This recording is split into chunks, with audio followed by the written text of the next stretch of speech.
Hello and welcome to the Shine the Light On podcast. My name is Eli Brown, founder of Shine the Light On. Shine the Light On was created after I went through a personal struggle with mental health. After I came through the other side of my challenges, I wanted to create something that would be a platform for youth all around the world to share their story. Each week, we will have a new guest to discuss how mental health has touched their lives. Thank you so much for tuning in. Yeah, so obviously, you're an actor doing tons of movies. One of my favorite ones, Bring It On. Yeah. One of my guilty pleasure favorite movies. I love that fun fact. Yeah. But we met through a friend because you run and are the vice president of an unbelievable organization called Buddha Bullying. Thank you. Yes. And it's been, we've started working together, did a little collaboration together, raise as much money for Buddha Bullying as possible to really eradicate bullying across the United States and the world. How did it come about? Like, why bullying? So I actually was playing a bully on Make It or Break It, a TV show that I was on for a few years. And I had been bullied in high school, but I had never really, I wasn't bullied terribly, but I was bullied in high school. Like I for sure had I'd eaten lunches by myself in the bathroom stalls because girls were just really cruel. They would make fun of me for wanting to be an actress or make fun of me for wanting to pursue my dreams. Everyone has their own story, but to be honest, I never really fed into it too much, but it wasn't until I was playing a bully and I was on the opposite end of the spectrum that I don't know. I wanted to be able to, I just saw what was going on in this girl's life. There were so many layers to this character. And I started to realize that, hurt people ultimately. And I was fascinated by all ends of the spectrum. And I wanted to tell people and kids across the world, I guess, essentially, that it's not you, it's them. And also I wanted to weirdly be there for these people who were doing the bullying because there's a reason why they're doing this. And I learned that through the character I was playing. I just wanted to open up the conversation truly and really address all ends of the spectrum. It was something that was really important to me. And then this kind of kismet thing happened where I was at an event and at the very end of the event, it was a gifting suite. So this was like a private little gifting lounge and this photographer. Too bad. Not too bad. Yeah. I always think they're really awkward. Like I feel weird just getting, I don't know. For me, it's been a strange thing. I'm more of like a gift giver. I like to give gifts. I get like nervous when I get gifts. But I was going around and at the end of the event, the photographer was like, hey, like, would you be interested in becoming an ambassador? I just started an organization and you just seem like very personable and maybe it's something that you'd be interested in. Would you be interested in becoming an ambassador for this organization, Buddha Bullying? And they had just started. I don't even know if they had at that point had gotten the paperwork back for their 501c3. They were just like getting everything in place. And my immediate answer without even thinking was like, yes, absolutely. Like this feels so meant to be. I'm actually playing a bully and for the first time in my life, seeing things from a different set of eyes. And I would love to step in and they were going to start speaking in schools. And yeah, so basically she had asked me and my immediate answer was yes. She told me they wanted to start going into the schools, into different schools, K through 12 and start addressing bullying and opening up this conversation. And I love kids. I love public speaking. And I was like, this just seems like a great fit. And I worked my way up to West Coast Executive Director. And then, the vice president had parted ways and I was only 25 at the time. And I was, really focused on obviously what I think I was actually doing maybe Sharknado at this time. Yeah. When I was 25, I remember.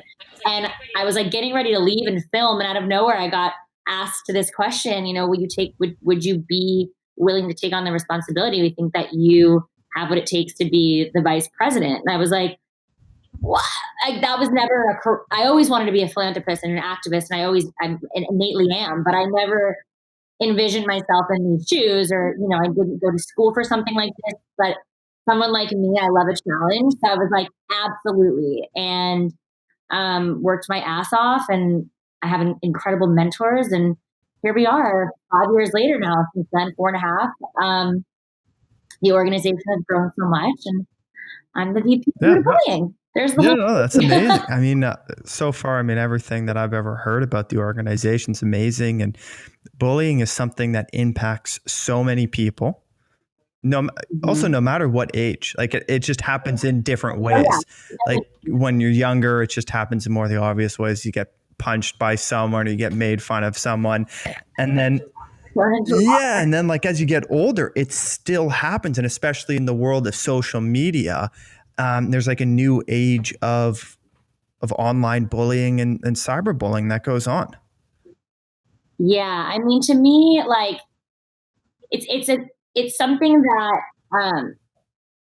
people always like, they're like, well, how do you know how to categorize bullying? Because it's something that the lines can be a little blurred between conflict and bullying. But to me, it's like, I love the work we do with Buddha bullying because I look at anything negative or evil or any form of hate, intolerance, inequality, what just happened to George Floyd. I look at all of this as bullying. And I think sometimes when people think of bullying, they do think like school, like in school, like young kids, and it's not. Like it's just a word, but what it means is hate. Ultimately, that's what bullying is. It's at the root of any form of bullying is just hate. It's negativity. It's the opposite of love. So I feel like there's just the spectrum is so wide, and there's so many different. Not that obviously school programming is our main program, but there are so many different ways to address bullying and to try to eradicate hate and intolerance and inequality, and take a stand and use your voice and your platform. So, obviously, like when I became a part of the organization, I didn't see it necessarily as that. I just was like, oh, I'm playing this teenage bully, and I want to go into the school system, and I want to help, kids with their self-confidence and self-love. And I want to show them all ends of the spectrum and that we all need to come together. But truly, like, you could say we're bullying the planet when, you could say bullying is just like, it's basically just, I completely agree. When you're hating yourself, or you're hating on someone else, or you're hating on your planet, or you're hating on a race, a sex. I mean, and why do you think it still happens so much? Because that was one thing that like I thought that, like looking back and even just being introduced to your organization, the first thing I thought of is when I heard the word bully was almost like the schoolyard bully and being bullied as a younger person. But then I started to reflect on, okay, when I go on the social media, the comments that I see, or Twitter and all the other stuff, it's just like, okay, the bullying still happens just in different ways. Like, why do you think it's happens so much and in so many different levels all around the world? There are endless reasons as to why people feel this need or this desire to lash out at others or at themselves. But I do think that, I mean, if you wanted to talk about cyberbullying, like there is something to be said that I think at the end of the day, hurt people want to hurt people. And that's like, you don't really see people who are thoroughly happy with themselves and positive, people who love themselves and are happy with themselves really lashing out at other people. It's usually people that are unhappy. And so for me, I think it's such easy access online because there's no punishment. No one's watching anything happen in person. And especially with kids and teens, they're able to lash out or get back at people via computer or smartphone. It's easy to do. It's something that we definitely heavily address, but I think that's why people do it, is for the simple fact of no one's seeing who's doing it, and they're not worrying about any repercussions. One of the things that you said that was really interesting to me was about the self-love, and that people who love themselves are less inclined to hurt others around them. And I think it's just such an important thing for more people to practice, because I feel like we're super critical of ourselves on almost absolutely everything that we do. Or like even for myself, I'm like, I work 9 hours today. I probably could have done 9:30. just beating myself up about absolutely anything. And practicing that self-love has helped me become happier, less anxious, and more mindful of the words that I use when speaking to other people. Yeah. It's interesting because I never really thought of the term self-bullying until last year. And because we do so much, outreach and programming within the schools, that I never really thought of self-bullying. I've always knew of the term self-love. But I was on a panel talking, and someone said, if the voice inside of your head that speaks to you on the daily was a person that wasn't inside of your head, would you be friends with that person?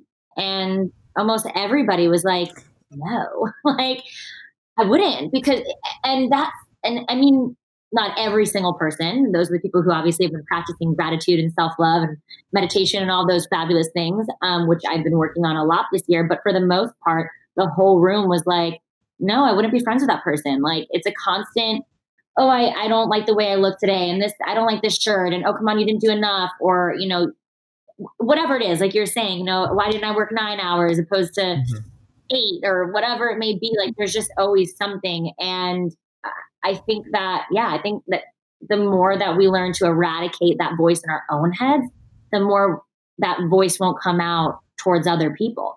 When you're at peace and you're accepting of everything that you are, I just feel like you're not in a place to, you don't feel the need to spew hate or negativity. Like, you're good, you're centered, you're focused, you're happy. So yeah, that's a huge thing that we've been talking about this year is self-love. And, which really at the end of the day just means accepting everything, the good, the bad, and the ugly. And I have been saying this a lot lately. Like, you have to realize there are billions of people on this planet. There is not one thing that you have thought, felt, been through, whatever disorder you may have gone through or are going through or will deal with for the rest of your life, and you're fighting, and whatever it is, someone else has been there. You're not alone. So, and there's so much to be said about how important it is to not feel alienated, because when we alienate ourselves and we feel alone is when we really start to dwell in that like self-hate, and that self-bully really grows. So for me, I always just tell everybody, it's really just about accepting all of it. And then from there, you can figure out, okay, I'm going to throw this away, or I'm going to work on this really hard. And this I'm going to love more. This is really good. Why don't I love myself enough for this? Or it's just about accepting it all. And then from there, once you've kind of broken the silence within yourself, and you stop neglecting these things, even the bad things that you don't want to think about or that you're trying to escape from, you just kind of face your demons, is when you're set free. And I really think that when you're in that mindset, it's people are just so much more kind. It's knowing you're enough. It's knowing like, I'm good, I'm not alone. And from there, like, I just feel like that's it's the easiest answer to ending bullying. Yeah. I mean, the thing about that you're not alone is so important, because like, I know, like, when I struggled, a lot of the reason why I continued to struggle without reaching out for help is because I did feel like I was alone. I felt like I couldn't talk to anyone, that no one would understand. Yeah, or ashamed and fearful of how I'd be judged. And I never came forwards. I mean, eventually I did, but I felt so scared to come forwards and share my story. And then when I did share my story, I was absolutely shocked to hear that, like, oh, wow, I understand that. Now, people couldn't relate to my full story, which is normal. I mean, everyone's story is different, but they were able to relate to a variety of different parts where I was like, wow, I'm not alone. I can talk about these things. I don't need to beat myself up for the way that I'm feeling or the actions that I took when I was upset. It's okay not to be okay. And then as I started to speak about it more and more, like, endless amounts of people are just like, I know exactly how you feel. And it just made me feel, in a weird way, so much better. Like, even though people were telling me like, oh yeah, I feel the exact same. And there were some dark thoughts. It made me feel part of a community, and it made me feel okay in my skin and okay to continue to reach out for help. And then through that was then able to get on a path of success and get my life back in order. Yeah. Ultimately, I just feel like people need people. That's it. People need people. We need, and that's the opposite of feeling alone. And I just think, yeah, there's this fear, there's this shame sometimes that comes with opening up, or embarrassment, or oh my God, for me for so long, like I had dealt with anxiety, and I used to deal with panic attacks and OCD. I have like, a plethora of things I've gone through in my life. And I had never really talked about them because I don't know, when people look up to you, or you play certain characters, you have fans even, you don't want to let people down. This is what I used to think. And then the more I started to speak out, the more relatable I was. And then, because everyone has something, everyone. It doesn't have to be my thing, but you've got your thing. And just to know that like we all have something, there is so much comfort in just not feeling like this, I don't know, alien, and that's how I would sometimes feel. I don't know how else to put it. Like I felt so alone in a lot of my thoughts, and yeah, and just trying to hide it, especially when you have, a platform, or you're in a spotlight, or people are watching you, and you're in the public eye. It's sometimes, maybe it's not harder. I don't want to do that because everyone has their own story, but it was hard for me. And the second I was just like, I'm about to break the silence, because it's just time. I need to get this off my chest, was when I felt so free. Ultimately, I broke the chains, and I was just like, oh, it feels so good. It's out there. It's done. I don't care. I am me. Like, this is just who I am.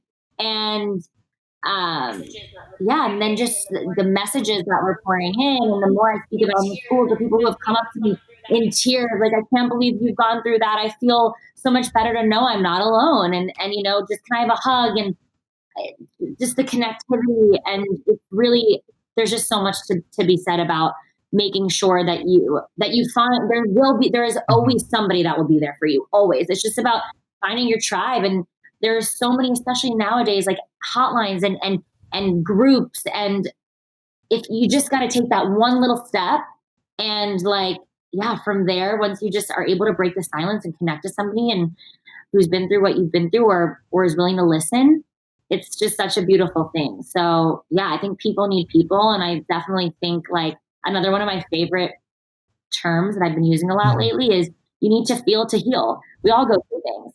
You need to feel some shit in life. You know what I mean? And it builds your character. It's what makes you a more compassionate and empathetic person. There's so many beautiful things that have come out of my like dark seasons of life, and just moments where I thought like, oh my God, this cloud is never going to dissipate. It feels so dark, and I don't know what's going on. I don't feel myself, or whatever it is. The second you just, like take a minute to breathe, and go within, and accept, and get things off your chest, and connect with people, there's always a light at the end of the tunnel, and there's always going to be, people there waiting for you. And that's a lot of what Buddha Bullying does, what we try to encourage all the students that we talk to. If you're going through something, reach out. Like, don't be ashamed. Yeah. It's way easier when you have a support system around you. Like, going through a struggle alone is really, really difficult, and it's almost impossible sometimes to break that cycle. But when you have that support system around you, it makes it way easier. And that was even, I was talking with a couple people about, COVID and what's happening around the world. And to me, one of the positive things about it is that everybody in the world has been impacted by it. Everybody's going through it together. Everyone's going through it together because, like, for example, like the California fires. I'm up in Canada. They'll come up on our TV for 2 days. Then after the 2 days, maybe 10 minutes a day, we'll hear about it, and that's really it. Yeah, it's so true. And we can't relate that much. I mean, we see it, we know it's horrible, and that a lot of people are struggling, but it's hard for us to feel what people in California are feeling. Yeah. And it happens with world hunger. It happens with disease around the world. Like, it's not often that everyone around the world is impacted by the same thing. And to me, I think it's going to create a world where we're much more compassionate towards each other, because it's all bringing up a lot of stuff in different people, Absolutely. a lot of different emotions. And some people are now seeing what it's like for those who do live in isolation. the single parents or the unemployed person, because 3 months ago they were employed by a company and now they know what it's like not to know when the next paycheck's coming in and if you'll be able to afford rent. And I think through this that it's hopefully creating a more compassionate community where we're able to now relate and feel what other people feel as well. Yeah. I don't know if I'm going to say this in the opposite way of what I keep saying, but it's either together alone or alone together. Yeah. Either way, it's a really interesting concept. And I definitely understand what you're saying. And that's what I kept thinking of when you were saying that you hope that this brings us together and unites us, but like we are all in this together, everybody in the world. There is something darkly beautiful about that. I just think obviously this is horrific. I'm not glorifying coronavirus by any means, but I do hope to see some good come out of this. And I do think with every challenge that we go through, whatever it may be in life, whatever the multitude, I do think that, it's just finding the positives. And with this, I do think that the fact that everyone's going through their own thing, but the fact that we've done it together and we're going through this together is a really interesting thing and kind of a cool thing in a weird way. Mm-hmm. Yeah, it's kind of been really eye-opening, and I've just been also trying to reflect of what it's like for people living alone or in isolation or can't do normal activities for whatever reason. Like, it's just been really eye-opening for me, and I'm trying to just see it through a different lens of how life may be, and it's really impacted my personal opinion on those around me. Yeah, it's also been really great for me because I live in Los Angeles, a town that can be so can just feel very heavy sometimes. It's a very chaotic town. There's a lot of people with the same dream. It's good weather. Great freaking weather. But it can be a heavy town, and I'm a hard worker, and I push myself sometimes too hard. And I think for me, it's been nice to have this forced vacation and to be able to go inward as well. And I've just, I was meditating this whole year, but I was meditating every day during quarantine. I had a couple of days this year where I just got busy and I didn't do it or whatever it may have been, which is not an excuse, but just meditating more and really reflecting. And it also goes, I don't know, I feel like I've learned a lot about myself in this quarantine. It's been very interesting for me. So yeah, a lot of self-reflection. Yeah, the beauty in the dark. Yeah. A lot of self-reflection. A lot of self-reflection during a time like this. It's been, I don't know, it's been a scary process, but also a really fulfilling one as well. And being able to learn so many different things about myself and those around me. Mm-hmm. And the way that we always love to end our shows is if you could give us your favorite quote or mantra that you like to tell yourself, whether it's daily, weekly, hourly, whatever it may be. Totally. I have so many. I feel like I love the Eleanor Roosevelt quote, nothing can make you feel inferior without your consent, or no one. Mm-hmm. That's something that I open up a lot of my speeches with. I guess it's got a lot to do with self-love. If you are connected to who you are and you are happy with who you are, nothing else matters. What other people think is none of your business. You know what I mean? So I do think of that quite often because I have been known to be a bit of a people pleaser. Mm-hmm. And sometimes I just have to remember, doesn't matter what people think or whatever, you've got to serve you. And when this is good, then everything else seems to fall into place. So yeah, that's what I would say. I also posted this yesterday, one more because I loved it. I posted it on my Instagram. I love Rupi Kaur. I hope I'm saying that right. Kaur. I think she's an incredible poet. And I posted this yesterday. It says, if you could accept that perfection is impossible, what would you stop obsessing over? So I thought that was really fascinating. Wow. You were talking about the pressure you've been putting on yourself, and I thought of that quote, and I think that's also a very beautiful thing. It just means you care about the work you do. but yeah, I needed to hear that yesterday. So hopefully that helps somebody. Yeah, that's amazing. And thank you so much for sharing that and being here today. And I know you have an audition to get ready for and to memorize some lines. My first one in so long. Yeah, so good luck. Thank you so much, Eli. Buddha Bullying loves you. We're so excited about the collaboration. Don't forget, guys, we've got cool little hoodies, a little imperfect heart stating you are enough, in all different fun colors. But yeah, thank you so much for having me, and I'll talk to you soon. Anytime.